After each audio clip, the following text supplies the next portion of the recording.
جان عزت میون عزت جان عزت میون عزت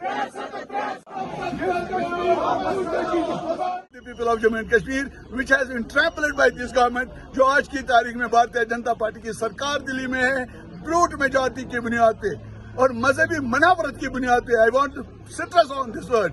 مذہبی منافرت کی بنیاد پہ جموں کشمیر کو اس تشخص سے بے دخل کر دیا گیا جو ہمارا آئینی حق تھا.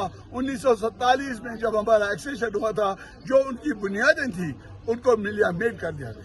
خورشید صاحب، میں نے سوال پوچھا تھا کہ برسی ایک دن کی ہوتی ہے، جی باقی نعروں کی طرح یہ برسی تک ہی محدود رہے گا؟ کیا امیدیں ہیں کہیں کچھ ہوگا؟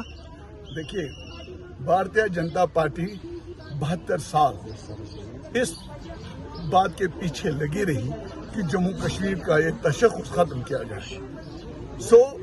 ان محرکات میں لوگوں کی جذبات کو پائے تکمیل پہنچانے کے لیے ایک بات کی ضرورت تھی، وہ ہے کہ کون سی تنظیم پورے ثابت قدمی کے ساتھ، دل جمی کے ساتھ، خلوص کے ساتھ اپنے مطالبے پہ کھڑا رہتی ہے، جو دائیں بائیں مطالبے کو نہیں موڑتی ہے، جو اپنے مفادات کی خاطر لوگوں کے جذبات کا سودا نہیں کرتی ہے. اور آج کی تاریخ میں آپ کو ایک ذمہ دار شہری کے حیثیت سے کہہ رہا ہوں، پیپلز ڈیموکریٹک پارٹی کے بغیر کوئی بھی پارٹی خلوصی نیت سے 370 کی واپسی کی بات نہیں کر رہی ہے.